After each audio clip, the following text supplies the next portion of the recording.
Hello my friends and welcome. My name is Dennis and as you probably know I'm an airline captain and today I'm gonna answer your questions. So if you have the question, please ask me in the comment section below under this video and you'll have your answer in the next video. Let's start.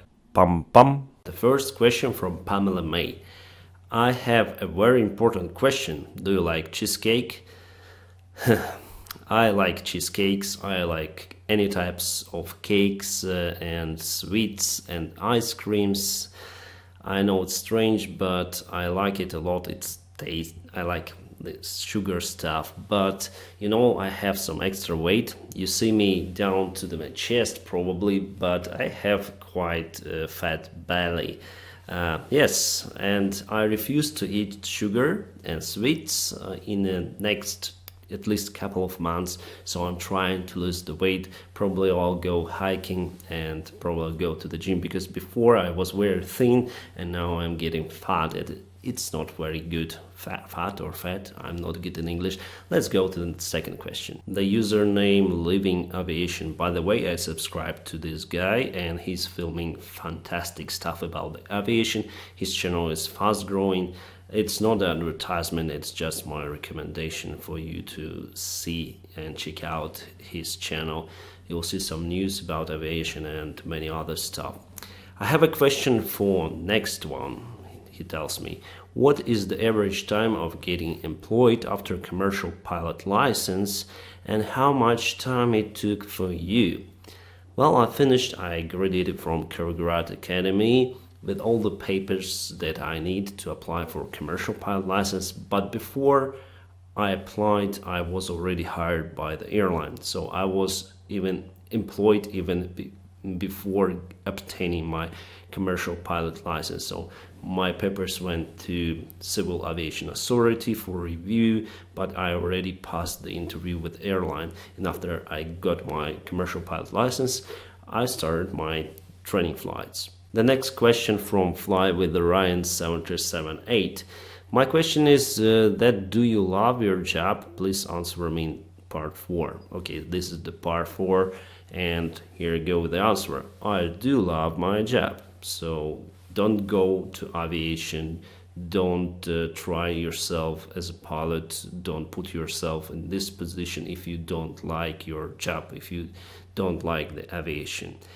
If you want to earn the money, please go do some business, selling maybe, or real estate, but don't go to aviation. It's not for money, it's just for your passion, for your love. As for my experience, I saw many of people who don't like to fly, who don't really into aviation, but still they're pilots. But believe me, they're here temporary in aviation, so there will be at some point that they will refuse to fly, they will be laid off, or maybe they will quit their job as usual. So if you want to become a pilot, you need to love your job. The aviation nut asks me, what is the highest altitude you personally ever took a 737 up to? Thanks. Well, you can fly very high, but you still have some limits according to Flight Crew Operations Manual. So we have the limitation chapter, and the maximum flight level for Boeing 737 NG is 410. So it's the maximum flight level I am able to fly it legally.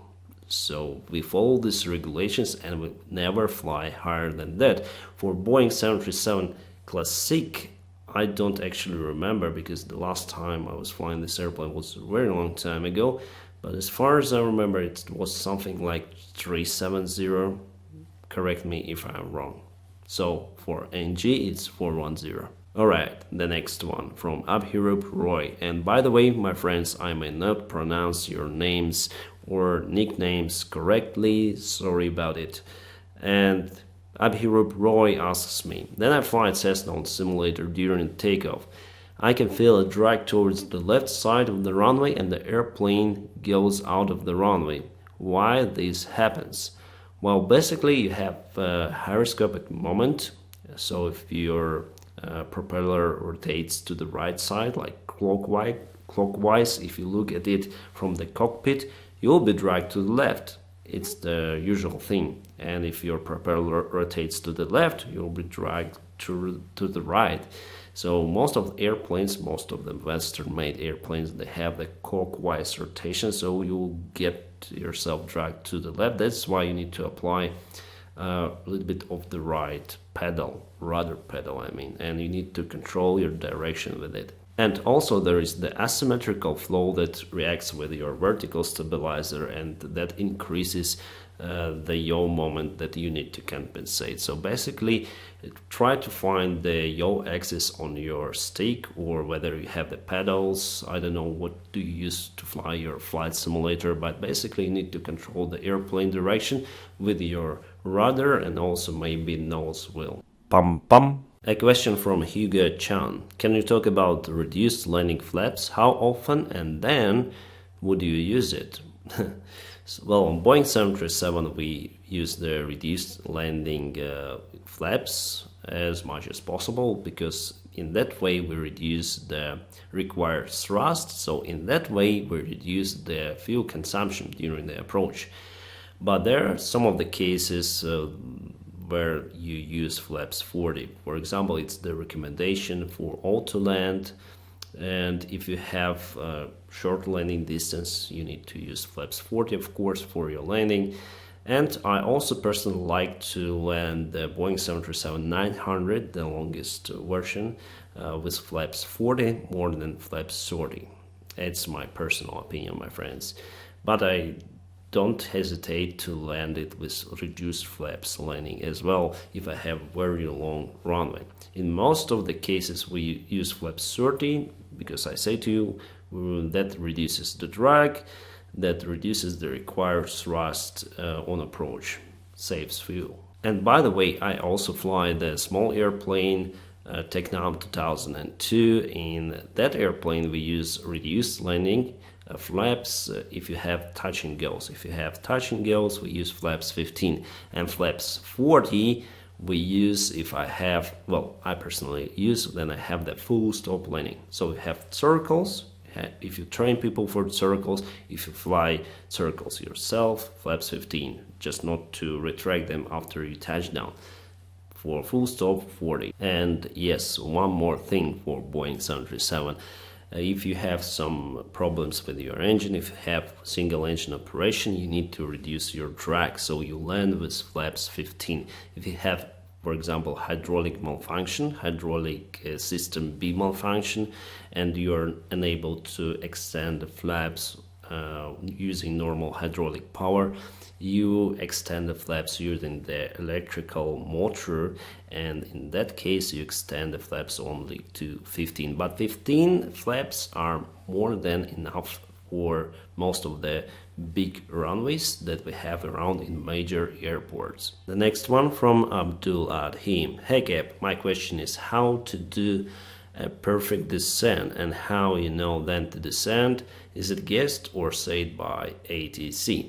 Well, it's up to the pilot to descend, but sometimes air traffic control can say you with what vertical speed you should descend and what airspeed or Mach you need to maintain during the descent. But basically, if you don't have those constraints from air traffic control, you may put your descent profile, you may put the numbers that are in the chart for approach, and the airplane will calculate the descent profile. And basically what we use for Boeing 737 in that case, we use the vertical navigation mode, and it will guide you according to the best vertical profile that you can possibly have.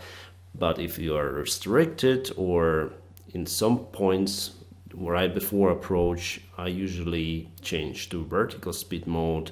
Or if you need to reach your profile, if you're above your profile, I use indicated airspeed as on ATR, or on Boeing 737 we use level change that will secure your airspeed and retard the thrust levers. And if your thrust levers retarded, it means your fuel consumption is lower, the lowest possible during descent. So it's the most efficient descent possible Well, I would recommend to use VNAV because in that case your thrust levers as usual retard to idle. And here we have the very interesting question from my big fan Todd Montgomery. Todd, thank you very much for all your comments. I always read them. And by the way, guys, thank you very much for your questions. And I read all of your comments, whether they're good comments or whether they're hateful comments. I'm trying to answer to all of you. So Todd asks me, Captain, have you ever seen a meteor in Earth's atmosphere while in flight? Yes, I saw it once, and it was like a flash rocket, like a signal rocket that we use in case of emergency. You know, this flash, it was burning, but it wasn't really a rocket. It was a meteor going through the atmosphere, and it was during the night time, and I saw it clearly, and then it vanished, just vanished in atmosphere. And together with the first officer, we were very surprised to see this phenomenon while we are flying. Say, wow, it was very close. It looks like close, but actually it was far away. Pam pam. Tina Leo, thank you very much for your question again. What was the scariest moment during your pilot career? I hadn't scary moments during my career. There were some challenges. Probably the most unusual moment was flying. I used to fly the ATR before here in Ukraine, so we were flying to Kyiv airport, which is in a city area, right in the city. So we were approaching, and there was a thunderstorm just near to the final approach fix, and we were very close to it. Actually, we should have performed the visual approach, but we followed the ILS standard approach very close to the thunderstorm. It was our mistake, and the lightning strike was very close. The lightning didn't hit the airplane, but it was just nearby. And I would say that I was blinded by it. I was the first officer by that time, but the captain immediately took the controls because he saw that I was just a little afraid of that stuff, because the lightning was very, very close, just like a couple of meters from the airplane. I wonder how it didn't hit the airplane itself, and it was very bright. So it was very scary moment, probably in my entire career.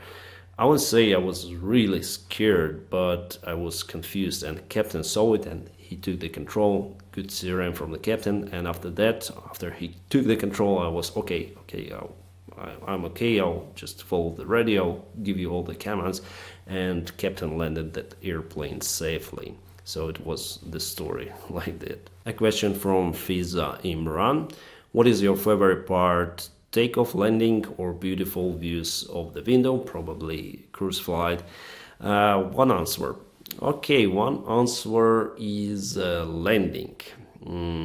I'll tell you why. Because it is more, of course, more challenging, and requires you to operate, to calculate your descent. Sometimes to be close to airport means the hard workload. The further you are from the airport, the less workload you have. In cruise flight, you just need to check airplane systems, to communicate with air traffic controller, eat your dinner or breakfast, and sometimes sleep. Of course, you can sleep during a cruise flight.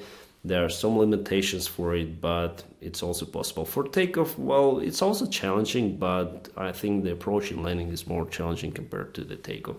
And also then I land, for example, here in Borispol Airport. I know that my flight is finished and I can go to my family, to my home. It's the finest part probably for me. Okay, the next one from Vlad Mali.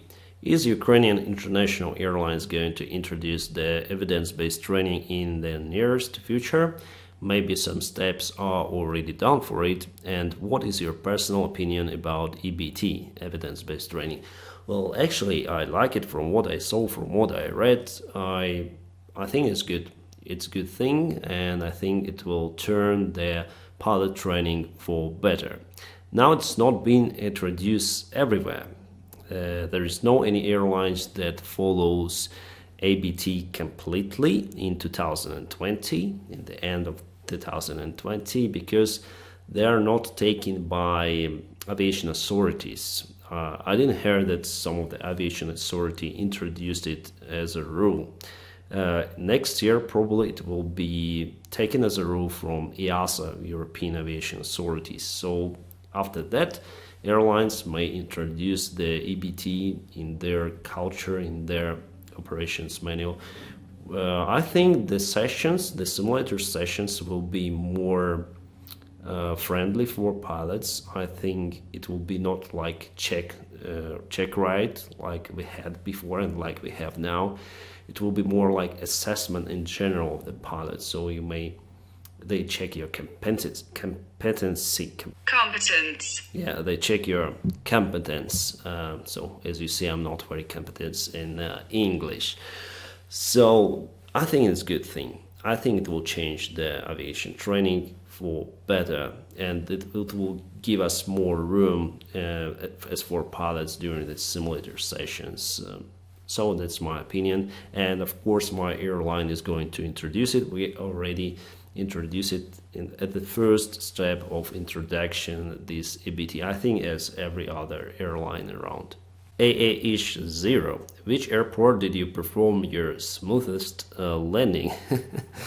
Oh my god, I didn't count, my friends. So yeah, sometimes you have smooth landing, sometimes not very smooth, but I'm not really put attention on that. So not every smooth landing is safe landing. Sometimes it's better to perform a little bit harder than the usual landing. And I cannot tell you the airports. Well, there are some of the runways and airports that are quite curved, and at some point you don't need to hit the curved surface. If you hit it, you'll have, of course, higher than normal G-load, but I don't actually remember. Maybe it was a couple of days ago when I landed in Boryspil Airport. It was quite smooth landing, but the runway was wet, so in that conditions probably it would be better to land more harder for the safe. But the speed brake was up, everything was done correctly, all the automatic systems performed and operated as usual, so I think it was quite okay. So it's better to land safe, not smooth. The next question from Frank Tilson. Thank you very much, Frank, for commenting under most of my videos, because YouTube algorithms really likes the comments under the videos. The more comments the video has, the more chances it has to go to suggested videos. So thank you very much for expanding our small aviation community. And the question is, now that you are going to small aircraft training, are there any good or bad habits that you bring to a small airplane? What do you think about that? Well, of course you'll bring good and bad habits with you. It's a normal thing. The best habit that I brought to a small airplane, that I'm able actually to fly it with the minimum training possible. So I'm a pilot, I can fly Boeing 737 manually, so I can easily fly the TechNam with just a little training. It's a good habit. I know how airplane would react if I pull the stick, if I put it sideways, so I know that stuff. The worst habits are, well, every airplane is different. They are different, okay? Every plane is different. And for example, the brake system on TechNam is different compared with Boeing 737. And once I was trying to push in the pedals, but there were any brakes on top of the pedals. I tried to push it hard to brake. Oh, I forgot you have the handle to brake on TechNam airplane. So yes, of course you bring some bad habits, and you need that training for different airplane type to be able to fly it safely. Pam pam. Alright, I can see a couple of questions and I will answer them very briefly because I already answered them in my previous videos. Terry asks me, I have a question, what airline do you work for? It's Ukraine International Airlines. And Daus asks me, I have a question for you. What is your longest flight you have ever done? It was the 7 hours and 37 minutes on Boeing 737. So 737 on 737 from Almaty or Almaty to Kiev. The guy with the totally unpronounced nickname asks me a question: how RNAV and RNP works. So my friend, it will take me all this video to answer your question, so probably I'll film the whole video how this stuff works just for you and many others, friends of mine, for you to see everything. Okay, I promise to you to film the video about how RNP and RNAV works, and it will be very long video. There's any vectoring and holding in case of lots of traffic. Yes, you can be vectored by air traffic control with the descent little by little, or you can be asked for holding in specific fixed point.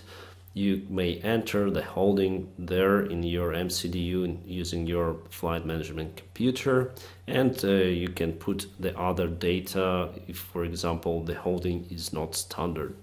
Do you need to arm the approach mode? Yes, you need to arm the approach mode for ILS approach. Okay. We have lots of questions today, and it's good, my friends. So if you have the question, please don't hesitate to write it down. Just right now, write your question and ask me what do you want to hear from the airline pilot, and I will answer your question in the next video. Question and answer video, of course. And I'm filming at the last day of this crazy and terrible 2020. Hopefully next year will be much better, because for me personally this year was not only terrible because of lack of flights, because of this virus crisis, but also because my airline lost the airplane, we lost our crew, our friends, our passengers as well. The airplane was shut down in Iranian airspace. Okay, the COVID crisis will go and we'll fly again, but the tragic accident that happened to flight BS752 will stay with us forever, and will always remember our crew members and of course passengers. Yeah, very terrible year, and hopefully next year will be much better. Thank you very much for your support. You are the ones who support me throughout not my YouTube career, but through my entire life, my friends. Without you, it would be very difficult for me to overcome all of this stuff. Thank you. Let's move to the questions. Rathin Roy asks me, my question: why window heat is used, how it works?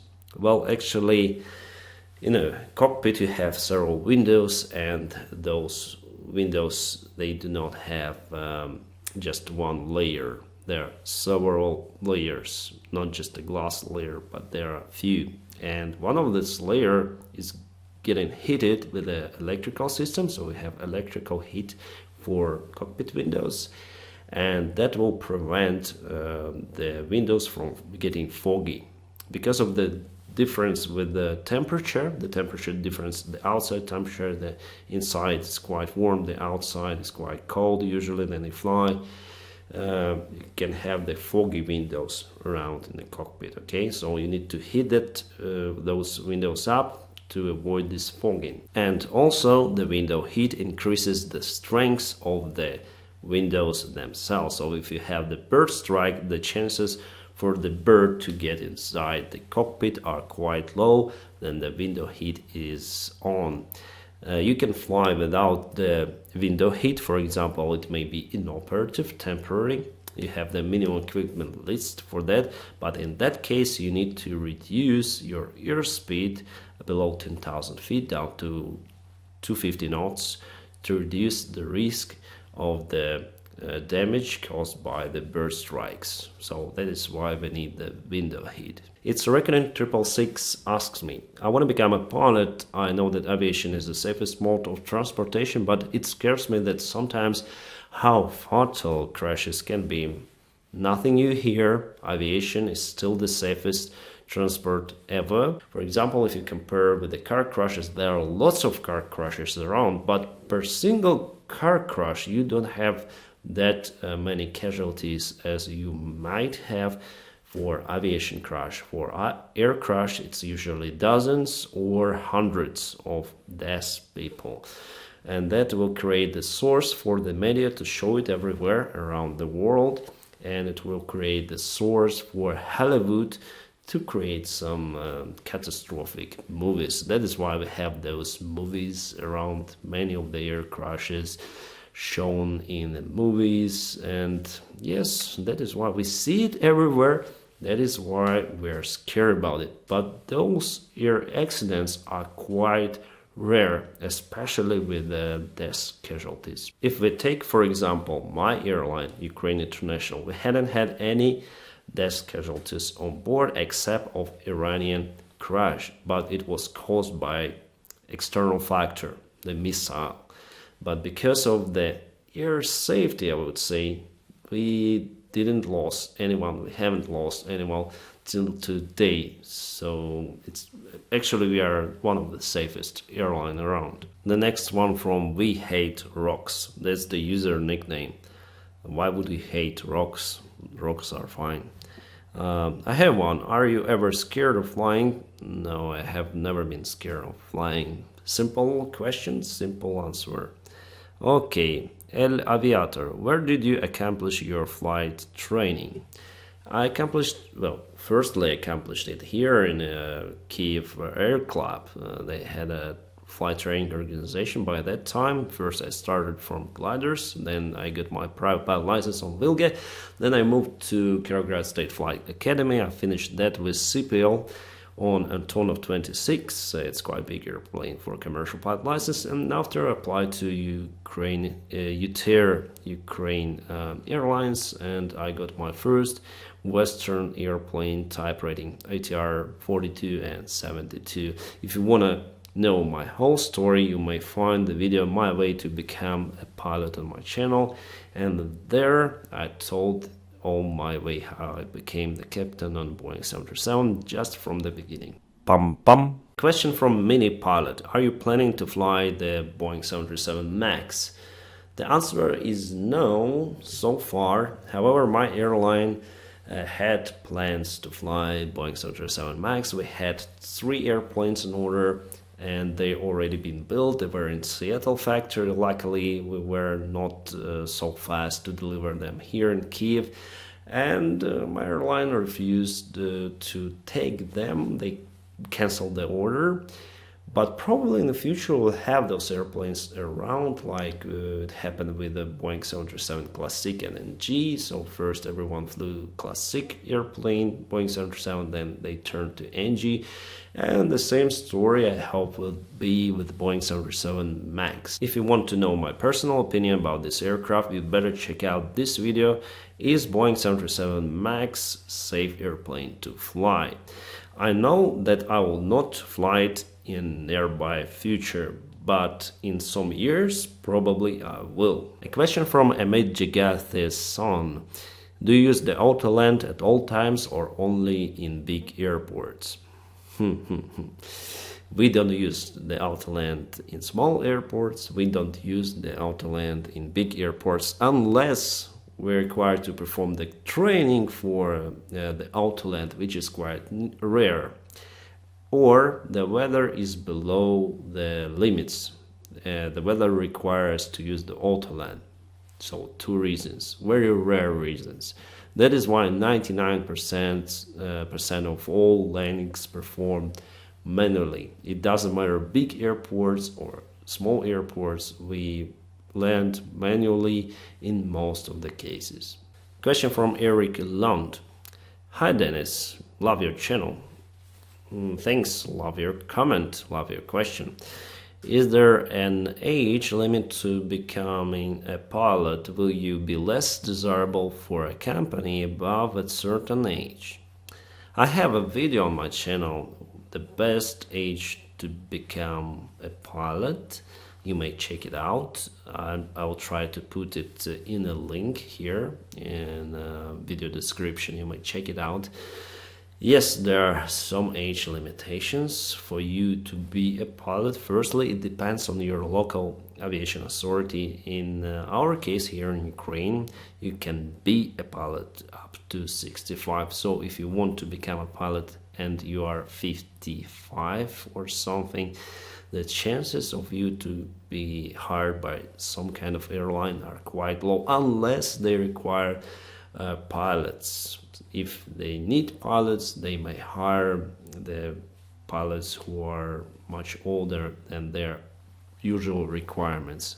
Well, I used to work for Airline, and the requirements for the age for first officer was up to 45, so they didn't hire anyone greater than 45 years old, older than 45 years old. But at some point they hired the older guys because they needed pilots. So it depends on the airline you want to go to. It depends on the situation on the market. As you can see now, the situation is bad, and totally it's bad. But there are some, points where you can find your job. The next question from Samit: will RMP and RNAV replace ILS approach? I expect the ILS approach to be replaced by satellite navigation. We already may use the VNAV bar profile to navigate on your vertical profile. We may use the lateral navigation. In some of the airplanes, at some of the airports, there is the ground-based transfer signal. And the next question from Samit: will RMP and RNAV replace ILS approach? I personally expect the ILS approach to be replaced by RNAV approach for sure. And why? Because now already we have the LNAV and NAV approach, even on very kind of old school Boeing 737. The minima is quite lower than for non-precision approaches, but still higher than ILS approach. But in future, I expect the airplanes to perform even the Autoland. Oh, what do we have here? Some problems with the lights. Sorry about it, my friends. I'll try to do something about it. Pam pam. All right, my friends. Sorry, we lost the lights here in my 5-story building. So yes, we're gonna film this video anyway. Sorry about this picture, but I have the autonomous recording of the audio, have the autonomous recording of the camera. I still have the battery here and battery there, so we'll record this video on the motherboard, and I have the battery on my laptop still working, so new format for us. So I do expect the RNAV approach to replace the ILS approach in the future. We just need to work on precision to put these ground receivers and transmitters to increase the precision of the satellite signal. So we really will see the replacement. That's what I think. That's my personal opinion. All right, now we have the lights. Ba-bam. Perfect. Okay, next from Mike Ray. How is the heating in the cockpit footwell? I didn't get the question. Sorry, Mike. It is quite warm in the cockpit, Speedbird on YouTube, that's the nickname. Will you make more flight simulator videos? In December, I might get PMDG Boeing 737. So do you have any tips for Boeing 737 beginners? Thank you. There are a couple of videos of me flying PMDG version on Propeller 3D. I think that airplane model, the simulator model, is very detailed, and all the systems are working more or less correctly there. So I would highly recommend that. I didn't try the Zibo. I haven't tried the Zibo so far. So maybe in the future I'll try it. For now, I'm planning to do some flight simulator video, probably not on Microsoft Flight Simulator 2020, but on PMDG flying Boeing 737. And you may check out my tips for beginners. You may check out my video flying the descent, the departure, pre-flight, or something. The next one. A question from alias David Aguilar. How much do you earn per month or year? That's kind of classified information, my friend. I cannot tell anybody according to my contract that I have right now with my current airline. Well, my wife knows, that's all. But I may tell you that because of the crisis we have in this industry, in aviation industry, my salary dropped to the bottom. I cannot tell you the numbers. I'm not struggling right now, but I also find some other job for me to fly as a private pilot license instructor, and I hope that helps me to maintain the living level here in Ukraine. Luckily, the cost of living here, it's not very high, so the products are very tasty and they're very cheap compared to, let's say, Dubai or other countries. I mean United Arab Emirates or other countries like maybe on UK. You have to pay a lot just for basic needs for internet. Here I pay for internet. It's very fast internet here, and I pay less than $10 per month for it. So it's very cheap to live here actually. And you are also helping me. Well, I pay my bills like electricity, water, etc. for my household. I pay everything from YouTube right now. So thank you very much, my friends, for watching me.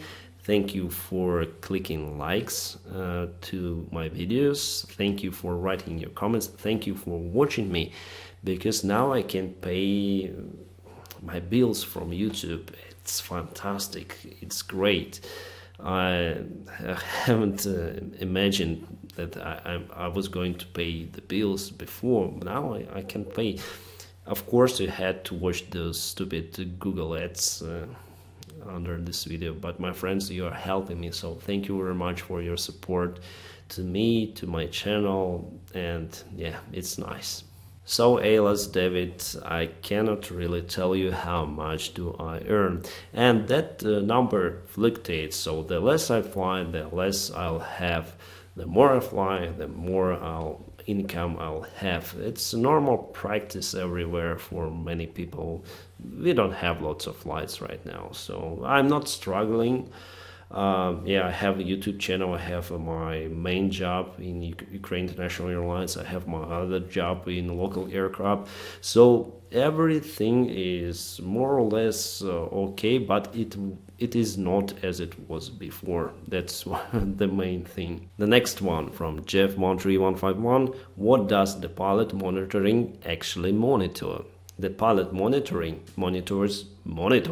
Yes, we have some displays with engine information and flight information.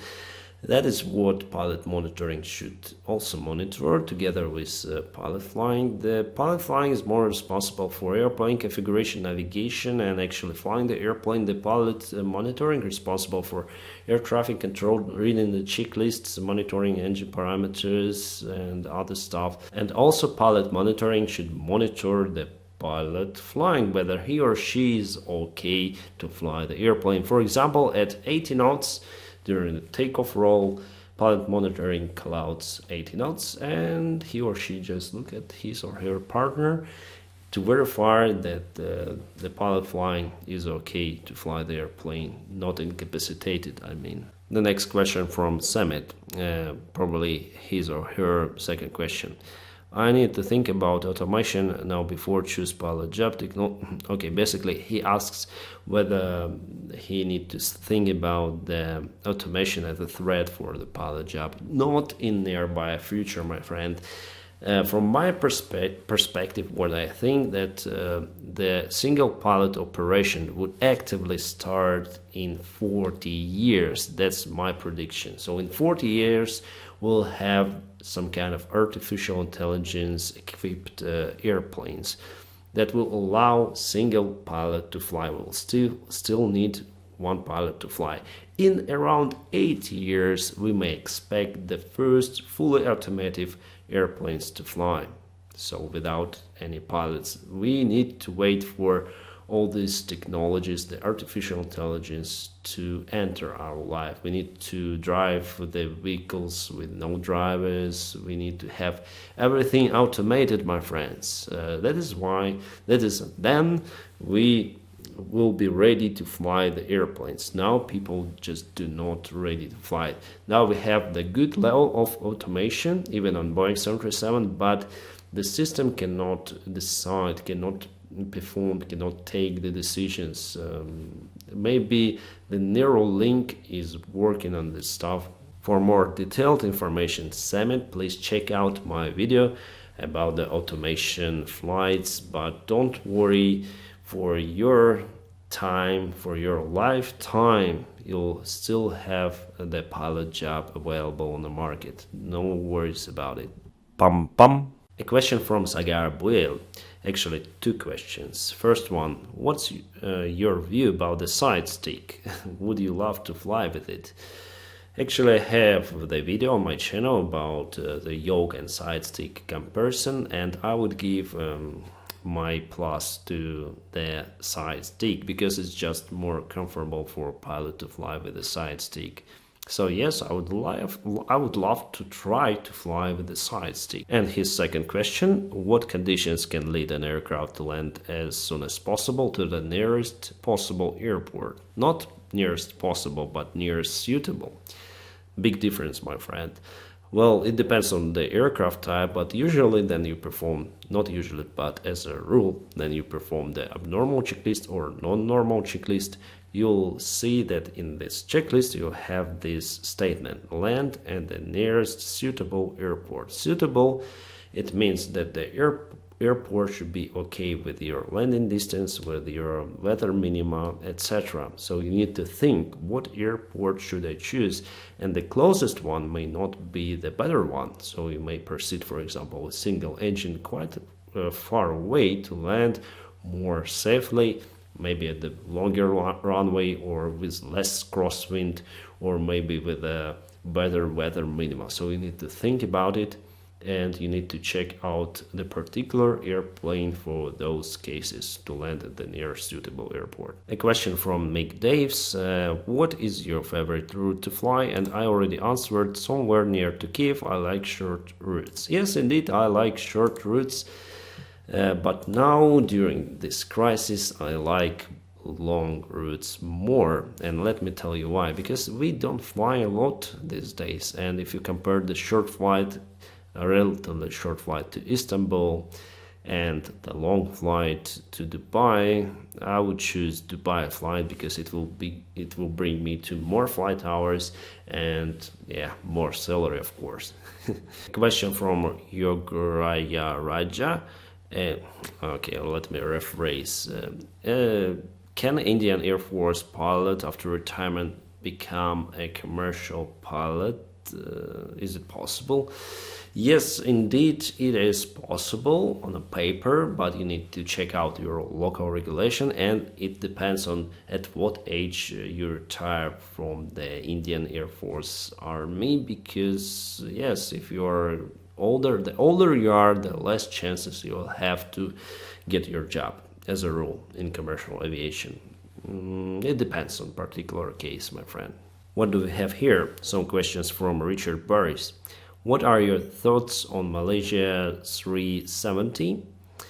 I don't have any thoughts. Follow the standard investigation. The investigation, as far as I know, it's not over yet. They didn't find the airplane. They haven't found the airplane itself, so still waiting for it. Second question, what are your comments on UK pilot flying Air Force One? I wonder if there's a UK pilot flying Air Force One, but I don't know, why not? I may also try. I don't know what to say here, my friend. Don't know. Would you ever work on a different type rating? Yes, I would like to try as many airplanes as possible, but I'm working for one airline and I'm willing to stay here. So probably in the future, maybe I'll change for a long-haul airplane, whether it's gonna be the 777 or Airbus 330, 350, I don't know, but I would like to try it in the future. Not for now, because I like my 737. I'm still gaining my experience flying the Boeing 737. Don't have lots of hours on it compared to my mates, let's say, who were flying this airplane for a very long time, and I'm not. I'm flying this airplane just for 4 years, so I'm still getting this experience flying Boeing 737. But in future, of course, I would like to try the Airbus, Boeing, the airplanes that will be in my airline, because I want to stay here in Ukraine flying UIA. The next question from AG Trek. How do you see the commercial airplanes changing over 10, 20, 30 years? What type of new technology do you expect to see? Either a focus on fuel efficiency and maybe even non-fossil fuel-based engines. Yes, to be in a trend, in a modern trend, of course, airplane manufacturers are working on non-fossil fuels engines.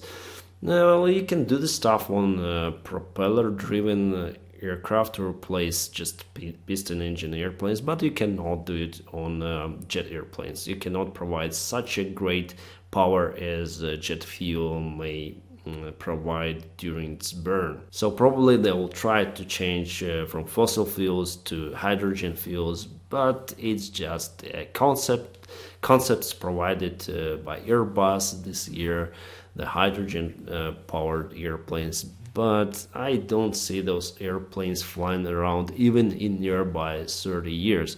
They'll focus on automation, new avionics, automation, new approach systems, etc. So that will be the main focus, and maybe more efficient airplanes from the point of view like modernizing the modern jet engines. A question from Christopus J. Hey, maybe you can comment some experience about PS752 accident and what impact did it make for your colleagues' airline. I flew on PSR, it's the airplane that was shut down, just a month before the accident on Istanbul, Kiev. Thanks a lot for greetings from Lithuania. Greetings to Lithuania. I'm not ready to speak about it. Not in nearby future. Not this year, probably not next year. Okay, the next question. A question from Asfan. Captain, what if you park on wrong parking bay? Well, two outcomes. First, they'll call the pushback track to push you back and then to your assigned stand. And the second outcome, they will just let you stay there. But that had never happened to me.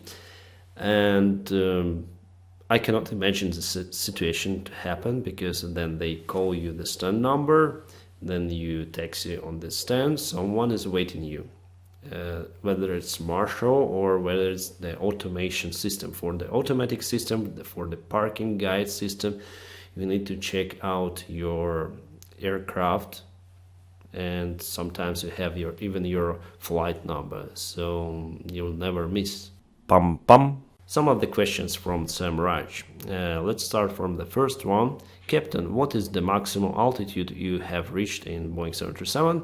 I already answered that question. It's flight level 410. Maximum indicated airspeed or ground speed you have reached. For indicated airspeed, it's simple. It's 340 knots. For ground speed, I don't remember. It depends on the wind, and sometimes you have hand wind, sometimes tailwind. I don't remember, honestly. And the longest flight and shortest flight time in Boeing 737, I already answered that. For shortest, I don't remember. For longest, it's easy to remember. It was easy to remember, and that is why I remembered it. It's 7 hours and 37 minutes. And the last question is why you should not exceed speed to 50 knots under 10,000. Well, sometimes you can exceed the speed if you request, okay, I want to maintain the higher speed below 10,000 feet, and or air traffic controller might tell you maintain higher than 250, maintain like 280. But the closest you are, the less speed you need. The closest you are to the ground, the less airspeed you need to have, because at some point you need to extend the flaps to be ready for landing. And that is why to normalize the approach in airports, the usual requirement is speed to 50 below 10. It's the usual thing to have. Sometimes you can maintain higher, but you need to negotiate that with air traffic controller. Depends on situation, because for example, a couple of days ago I was told to maintain as high speed as possible, even below 10,000 feet. But also we have company restrictions. For example, no matter what, but I need to maintain speed to 50 below 5,000 feet above ground level. It's my airline regulations, because you're very close to the ground and you need to decelerate at some point. If you maintain high speed, you will not decelerate. And maybe from not stabilized approach, that is prohibited. The next one from New Jersey J. Do you think at some point aircraft will become completely automated, or a pilot always be required to be in a cockpit for passenger service? Pilots for passenger service. Okay, here you go with your tea. What do you want, chicken or fish?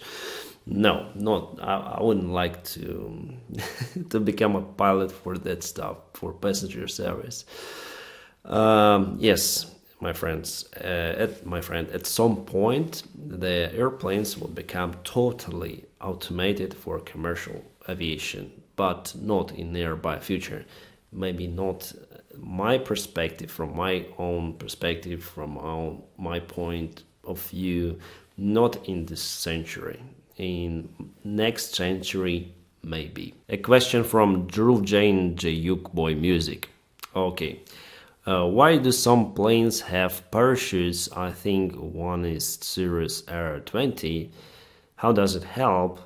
As if you watch any video related to parachutes and say it's pretty much useless. No, I saw one video of test flight, the small airplane. It has the parachute installed to save the whole airplane. Of the big parachute pumps out from the roof, like on this Cirrus. So the test pilot was performing this spin roll. So firstly he stalled and then performed the spin to see if it's okay to recover the airplane for it. But the rudder surface seems to be very small and not enough to recover from the spin. That's why he pulled out the parachute, and that saves his life and saved the airplane. Sometimes if the spin recovery is not an option, you may choose this parachute, the big parachute for the whole airplane. So at some points, yes, it may help, but not always. It depends on your altitude, because the parachute needs some altitude to recover the airplane. One more question from Hugo-chan. Have you ever tried taxi on a green? Yes, of course. Then you fly to Dubai after your landing, have a clearance, follow the green to parking stand, Echelon Brava, any kind of parking stand, and if you follow the line, you will get yourself almost to the stand. So yes, I tried it. It's a usual thing in Dubai. Abhihoop Roy. Which is more safe, Autoland or manual landing? They are both safe, but manual landing may not be safe if the weather is bad. For example, landing with a Cat 3A category is prohibited. The manual landing in Cat 3 category is prohibited for sure. A question from Lochain. Hi Dennis, what is the current percentage of women pilots? Not a lot. in my country, not a lot. We have 2 women first officer. In nearby airline, there are 5 or something. So compared to male pilots, not a lot. But in different countries, it depends. For me, I don't see any difference. My wife is also a pilot. She is a glider pilot. She is the general aviation pilot. So I don't see any issues with flying airplanes. So I think this profession is the same as for women as for a man.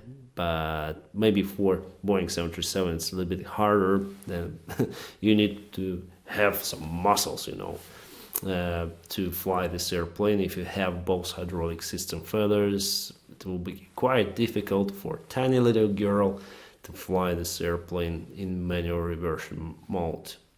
I think it's my personal opinion. The next question from New Jersey J, one more question from the same user, and yeah, big question. So basically he asks, give us your opinion, which setting is really the most realistic on flight simulator. It would be much appreciated. Yes, my friend, it's not realistic at all. All the flight simulators are just games.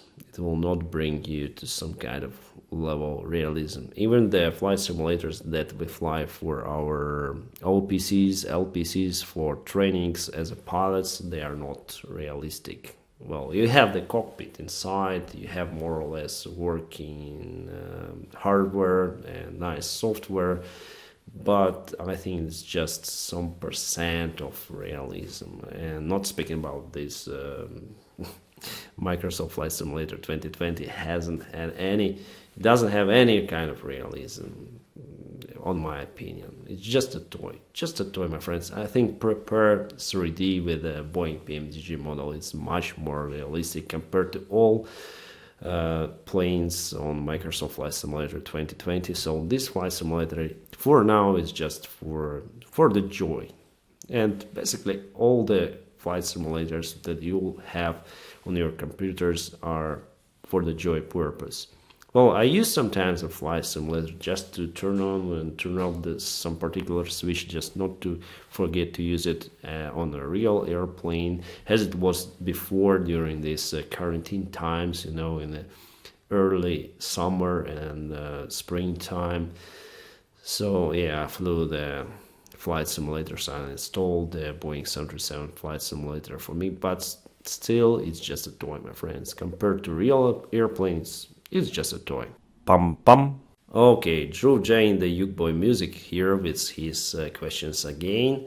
Is Airbus better or Boeing? And do you think any other company might also be into the battle? Yes, as you see, it is the battle. And we have just 2 main airplane manufacturers, Boeing and Airbus. And it's not good as I see it. But not many companies may afford building the airplanes because that requires lots of investment, lots of money. Well, the Bombardier designed the competitor CS100, and immediately Airbus bought that program and renamed the airplane Airbus 220. So we may see what happened. So it's too much commercialized world in aviation nowadays, and not many companies may afford to build such sophisticated machines. So that's why mainly we see 2 main players, Boeing and Airbus. I saw the video in which you tell why you don't like the Microsoft Flight Simulator. How about X-Plane? I haven't tried it, but it's the same toy as Microsoft Flight Simulator, the same toy as Propeller 3D, maybe just a little bit more realistic.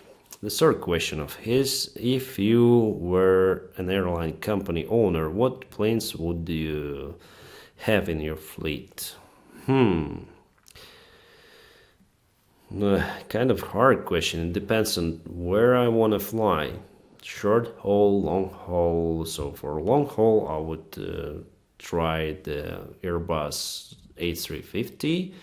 For middle range, I would order Boeing 737 MAX because they are very cheap compared to Neo Airbus 320 Neo, and they require less, I would say, maintenance costs. So they're more hardware airplanes than software airplanes. If something will break down on the Airbus, that requires lots of money to fix. On Boeing, yes, maintenance costs are less compared to Airbus. Okay, this is Shroff. My question, do you think Airbus is better than Boeing? No, I don't think. At some point, yes, Airbus is better than Boeing. At some point, the Boeing is better than Airbus. I may try to, from pilot perspective, of course, the Airbus is more modern, it is more comfortable in a cockpit, so maybe it's just a little bit better for a pilot, but in general, I don't think so, that the Airbus is better than Boeing. A question from Alex Polak. Hey Dennis, hi Alex, why older airports have triangle runway design like Tel Aviv? What are the benefits of it? I don't know. I'm not the airport designer, so maybe the airport space is much less if you have crossed runways than parallel runways, maybe. Because you need to have parallel runways quite far away for parallel takeoff, but now it's no longer an issue. You can perform the parallel takeoff and landing very close right now. I don't really know. I think the parallel runways are much better, of course. I don't think they are much better.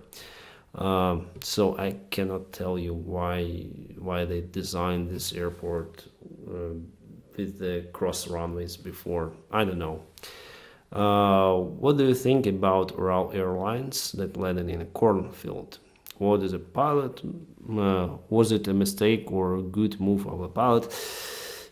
I haven't read the official investigation report, so I don't know what to say. Everything that we have always comes from official investigation report, and we need to trust it.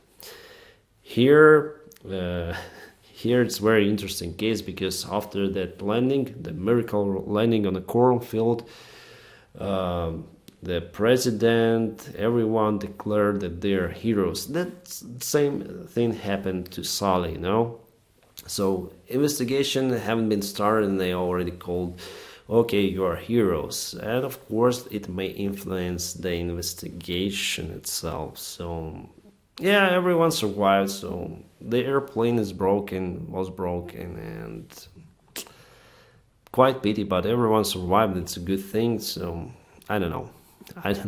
Pum pum. You are awesome, my friends, because you are watching me right now, and I put some efforts to create this video, because now I am filming this video for a long 3.5 hours, believe me or not, because we have some problems with the electrical system, so I'm taking these gaps between these shutdowns and filming this video for you, to you. So don't hesitate to follow the awesome guy checklist as usual, because you're helping me to expand my channel, to expand our small aviation community. So first, like this video, then subscribe to my channel, ring the bell, whatever it means. Thank you very much for watching this video, and have a great time. And yes, my friends, nearly forgot, Merry Christmas and Happy New Year. See you next year. Hope it will be better. Bye bye.